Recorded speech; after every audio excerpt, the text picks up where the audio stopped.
All right, afternoon.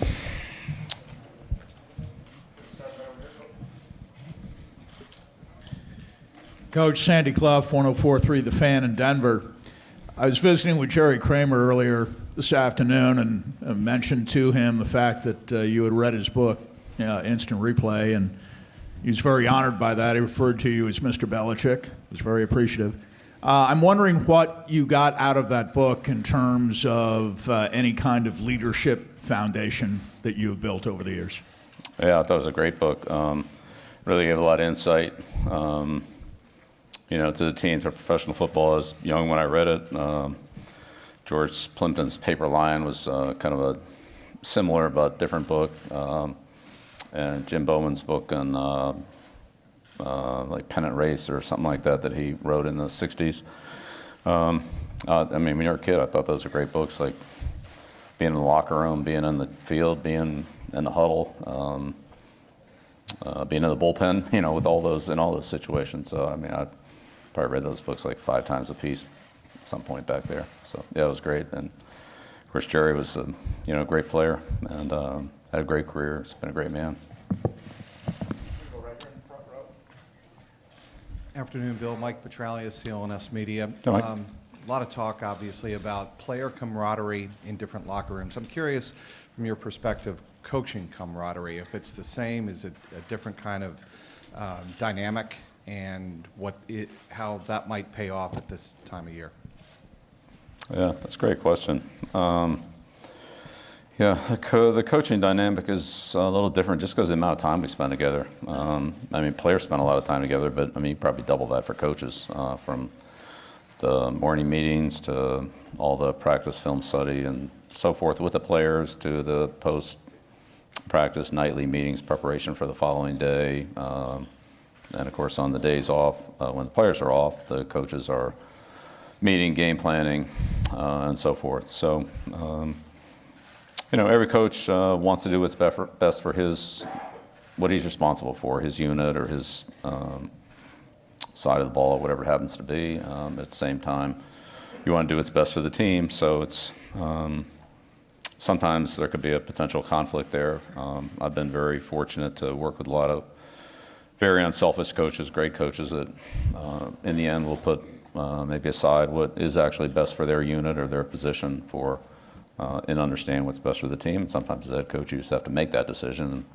Not everybody's going to like it, but you do what's best for the team and move on and do it. So the ability of coaches to work together, offense and defense, or offense, defense, special teams, or the coaches within a particular side of the ball, the offensive coaches, defensive coaches, is it's critical to being productive. And again, having been in all those positions myself, special teams, offense, defense, assistant coach, play caller, head coach, you have appreciation for everybody's spot there in the roster.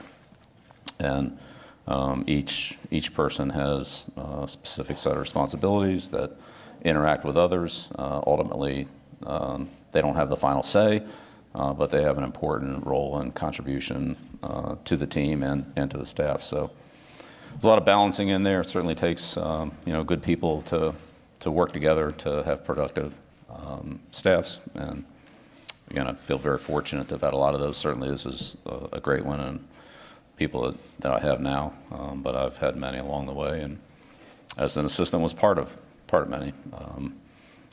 When I was with the Giants, one of my relationships was with Tom Coughlin. When he coached the receivers and I coached the defensive backs in 89 and 90. We worked together on a daily basis, servicing each other, and things that, he would see that other teams did technique-wise. He'd mention to me, or I'd mention to him, that receivers, this is a good pattern, this is a good technique, the way this guy runs this pattern, and so forth. And so it can be very beneficial to work with not only a coach on your side of the ball, but a coach on the other side of the ball to improve that way. So Tom Bresnahan was another one.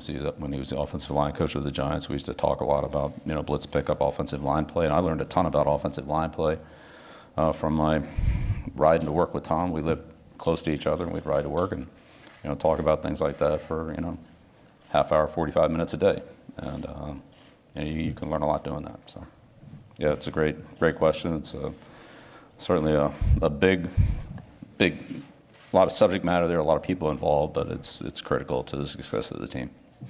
Question in the center left here. Hi, Bill Burt, CNHI Sports Boston. Hey, Bill. How are you? Obviously, there's a lot to talk about. Both teams, schemes, Brady, Gronk, taking out the best player, and whatnot. James Devlin is going on 7 years with you guys, and doesn't get talked about a lot for obvious reasons, but he's had a good year production-wise, touchdowns, receptions. Can you talk about what he's brought to this franchise, maybe brought to you and this team this year? Well, I think James epitomizes what a hard work, diligence, physical and mental toughness, determination, how all that can result in success and a very successful career. He's done that. He spent a year on the practice squad with the Bengals, spent a year on our practice squad, was kind of a defensive player trying to play offense, looking for a home, found one as a fullback, plays in the kicking game, is a very dependable player for us on special teams, a very dependable player for us on offense. And again, he has a role that's important, and we have a lot of roles like that are important roles to the team. It's not about always a guy who scores a touchdown or hits the quarterback or whatever. It's about everybody doing their part, and he's very dependable in his assignments, his toughness, his durability, his blocking, and doing other things when he needs to do them, whether it's catch, run, cover kicks, and so forth. So, again, I think he has as much respect as anybody in the locker room. He doesn't say a lot, but he works as hard as anybody, and he's a very team-oriented guy that always does what's best for the team. And on a team, that's all you can ask for from a teammate. And he always does that, and that's why he's so respected and I'd say admired, and he's a great example for not just young players. I'd say every player, every person in the locker room, player and coach. He has a great attitude, works hard, does whatever he can to help the team. I mean, that's really what it's about.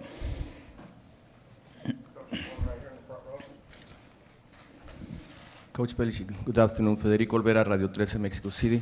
Coach, I understand Rick Forzano was your mentor. What memories can you share about him today with us? And are there any other coaches? What memories about the Rick Forzano? Oh. And are there any other coaches that influenced your career? Yeah, we talked about Coach Harden the other day. Yeah, Coach Forzano was a big influence on me. He was in the same time frame as Coach Harden. And Coach Forzano and my dad, our families are very close. We're close, are close. They spent a lot of time together. I was a kid, I hung around my dad, and I was in on a lot of those conversations. Not to contribute to them, but I learned a lot just by being around, listening. Coach Forzano had a great style on the field that was very. He had a lot of energy. He was a very positive coach, and I thought he communicated well with his players. He was a great teacher, and very innovative and creative, like Coach Harden was. Then, when Rick went to University of Connecticut. In '64, we always maintained a close relationship with him. He came back to the Naval Academy. After a couple of years in pro football, spent a year with the Bengals with Coach Brown, and I certainly learned a lot about Coach Brown and his program and his system from Coach Forzano. And then, he hired me in Detroit in 1976. So he's been a lifelong friend, mentor, and he's had a big influence. Coach, we're going to the far left here. Mm-hmm. Hey, Bob Glauber from Newsday. Bob. Bill, how are you? Having coached in so many Super Bowls, you've obviously seen a lot of practices in the week before it. Have you been able to draw any conclusions about how your team practices during that week and how they perform in the game? Or is that not doable? And if you have any feeling about how this week's practices have gone now that we're near the end of the week, curious about that. I think our team's done everything we've asked them to do this week. They've worked extremely hard.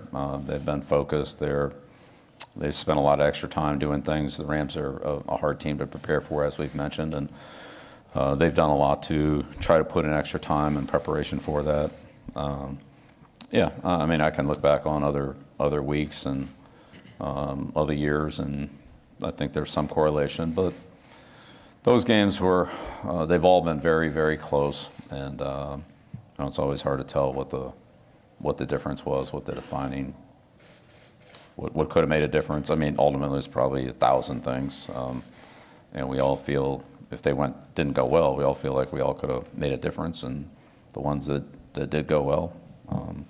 Somewhere along the line, some little thing or things made a difference in those games too, but it's really hard to differentiate which ones are which. But, I think anytime, all the practices at this time of year generally, I mean, look, the players they're playing the biggest game of the year, biggest game of their life, coaching the biggest game of your life. It's a great opportunity. You put everything you have into it and do the best you can. There's mistakes on the practice field. You correct those, and you learn from them, and hope you execute them better if they come up in the game. Coach Andy Schultz, CNN. You and Sean McVay both got to be around the game of football at an early age, you with your father, Coach McVay with his grandfather. How do you think growing up around the game of football helped shape both of you into the leaders and coaches that you are today? Yeah, well, again, I can't speak for Coach McVay on that, but again, for myself, I was able to have the opportunity to observe a lot of different coaches and coaching styles, coaching philosophies, and how they manage their players, how they manage the situation they were in, and their interaction with the team and the coaching staff.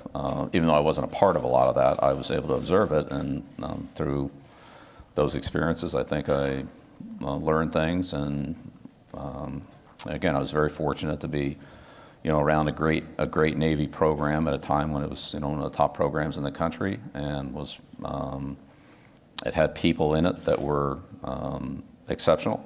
And I didn't know any different. I thought that's the way it was everywhere. That was the way it's supposed to be. But as I look back, I now, realize how truly special, hardworking, intelligent, unselfish, team-oriented, dedicated, and so forth those teams were, and the leadership that the players brought. Again, the Tom Lynch's, the Roger Staubachs, and people like that, and the coaching staff. So again, and I played for a coach who, in high school, who had a very similar philosophy. Al Lermer was he's a great coach, Hall of Fame coach in Maryland, in 3 sports, football, basketball, and lacrosse, won state championships, so very accomplished.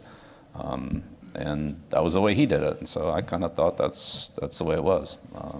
Wouldn't say that is the way it is, but that's the way it was from my viewpoint. So, I think I learned the right way, and I was very fortunate to learn that.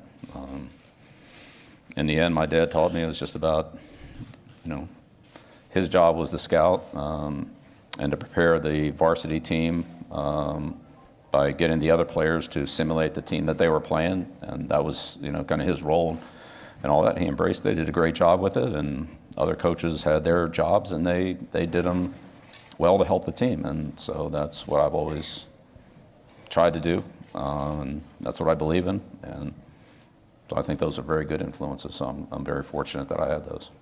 It's always about being unselfish, doing what's best for the team. That's why you play football. If you like individual sports, go play golf, tennis, swim. I mean, they're great too, but boxing or whatever, I mean, it's just, those are individual sports. When you sign up for football, you sign up for the team, and you put the team first, you do what the team needs to do to win, and whatever your role is, player or coach.